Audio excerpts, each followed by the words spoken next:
সুপ্রিয় দর্শক শ্রোতা, স্বাগতম আজকের বিশ্ব চ্যানেলে। আশা করছি আপনারা সবাই ভালো আছেন এবং সুস্থ আছেন।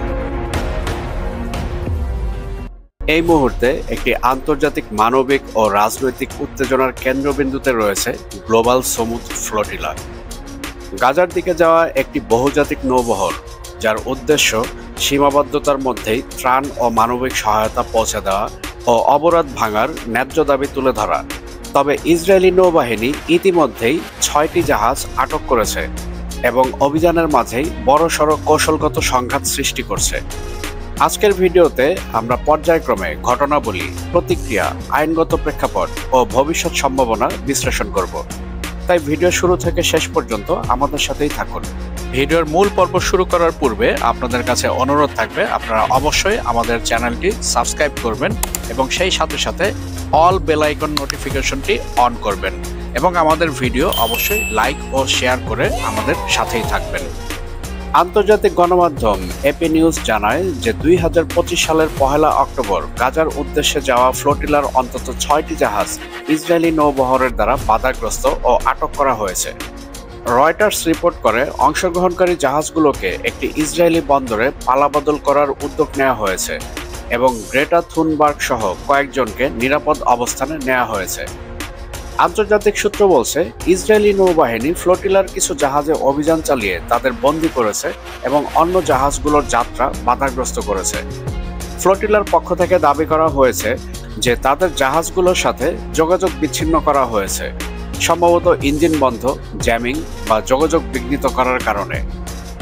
একটি নজরকাড়া অবস্থান হলো ইসরায়েলি নৌবাহিনী জাহাজের আচরণকে বাধ্যতামূলক প্রতিরোধ বলে দাবি করেছে এবং বলেছে যে তারা কোনো জাহাজকেই গাজা তীরবর্তী এলাকায় প্রবেশ করতে দিবে না। এই তথ্যসূত্র থেকে একটি স্পষ্ট ছবি দাঁড়ায়, ফ্লোটিলা ও ইসরায়েলি নৌবাহিনীর মধ্যে প্রতিদ্বন্দ্বিতা ক্রমেই উত্তেজনায় বৃদ্ধি পাচ্ছে। নৌবহর অভিযান ও আটক প্রক্রিয়া আন্তর্জাতিক আইন ও সাগর আইন নিয়ে নানা প্রশ্ন তৈরি করছে। সাধারণত আন্তর্জাতিক জলসীমায় কোনো রাষ্ট্রের নিরঙ্কুশ অধিকার স্বীকৃত নয়। অন্য কোনো জাহাজকে আটক করার আগে অবশ্যই ন্যায্য কারণ ও প্রপোর্শনাল রেসপন্স থাকতে হবে। ইসরায়েল বলছে যে গাজার উপর তাদের নৌ অবরোধ বৈধ এবং তারা নৌ অবরোধ ভঙ্গ করার যে কোনো যাত্রাকে রোধ করবে। অনেক আন্তর্জাতিক আইন বিশেষভাবে বলে যে প্রাণ রক্ষা ও ত্রাণ পৌঁছে দেওয়া অপারেশনের ক্ষেত্রে নিষেধাজ্ঞা বা বাধা অবৈধ হতে পারে। 2010 সালের মাভি মারমারা অভিযানে ইসরায়েল আন্তর্জাতিক জলসীমায় অভিযান চালিয়ে 10 জন তুর্কি নাগরিককে নিহত করেছিল। সেই ঘটনায় আইনগত ও নৈতিক সমালোচনা আজও আলোচিত। একটি জাহাজ থেকে যোগাযোগ বিচ্ছিন্ন করা, মোবাইল ফোন বাজেয়াপ্ত করা বা সেগুলো সাগরে ফেলে দেওয়া, এই ধরনের ব্যবস্থা অনেক ক্ষেত্রে আইনগত প্রশ্ন তোলে যে এটি মানবাধিকার লঙ্ঘন কিনা। এই প্রেক্ষাপট বুঝলে ঘটনাগুলো কোনো বিচ্ছিন্ন ঘটনা নয়, বরং আন্তর্জাতিক আইন ও নীতিদণ্ডের একটি মঞ্চ।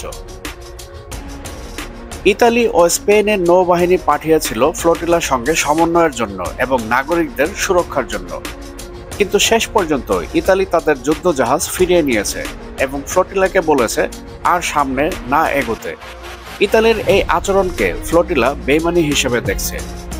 স্পেন বলেছে যে তারা আন্তর্জাতিক আইন মেনে চলা এবং তাদের নাগরিকদের নৌপথের নিরাপত্তা নিশ্চিত করবে, কিন্তু তাদের যুদ্ধজাহাজও আর সামনে এগোচ্ছে না। তুরস্ক ব্যাপকভাবে এই ঘটনার নিন্দা করছে। তুরস্কের পররাষ্ট্র মন্ত্রণালয় ইসরায়েলি অভিযানকে সন্ত্রাসবাদী বলে আখ্যা দিয়েছে। তুর্কি সামরিক ড্রোন আকিঞ্জি পুরো এলাকা পর্যবেক্ষণ করছে এবং তাদের নৌবাহিনীও কিছু দূরে আন্তর্জাতিক জলসীমায় অবস্থান করছে। তুর্কি জনগণ ইতিমধ্যেই আমেরিকার কনসুলেট ঘেরাও করেছে এবং তারা প্রতিবাদ করছে।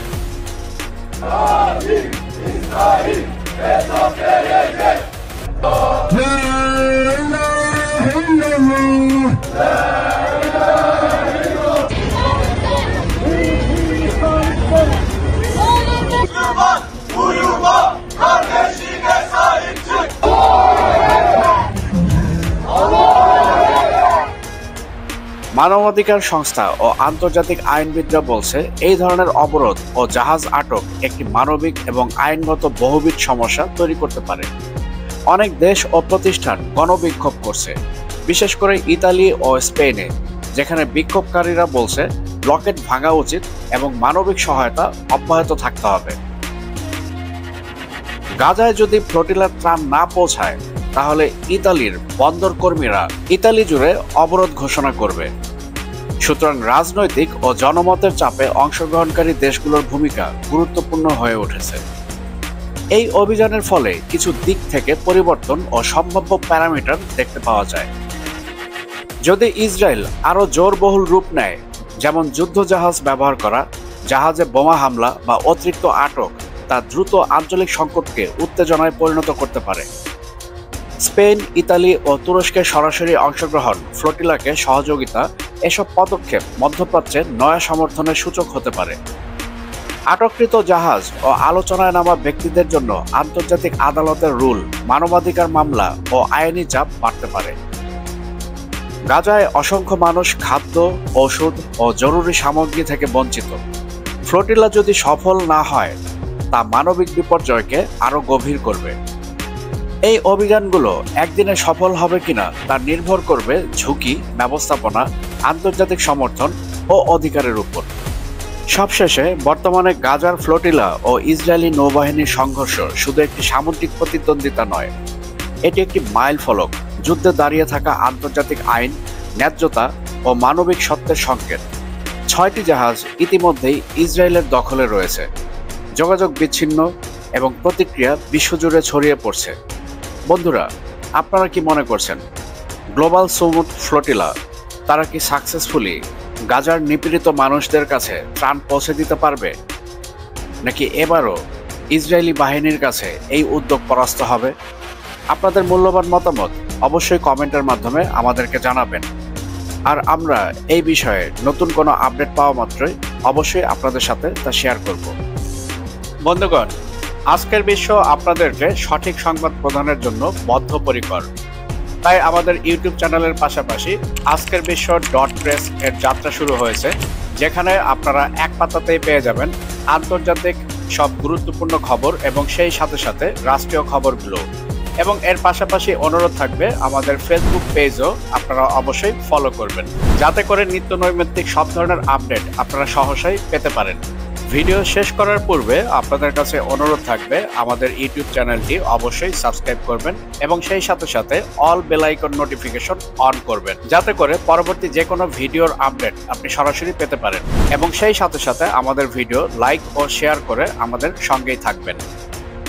বন্ধুগণ, ভিডিও আজকার দীর্ঘায়িত করছি না, আমি আপনাদের সবার সুস্বাস্থ্য কামনা করছি। আপনারা সবাই ভালো থাকবেন, সুস্থ থাকবেন।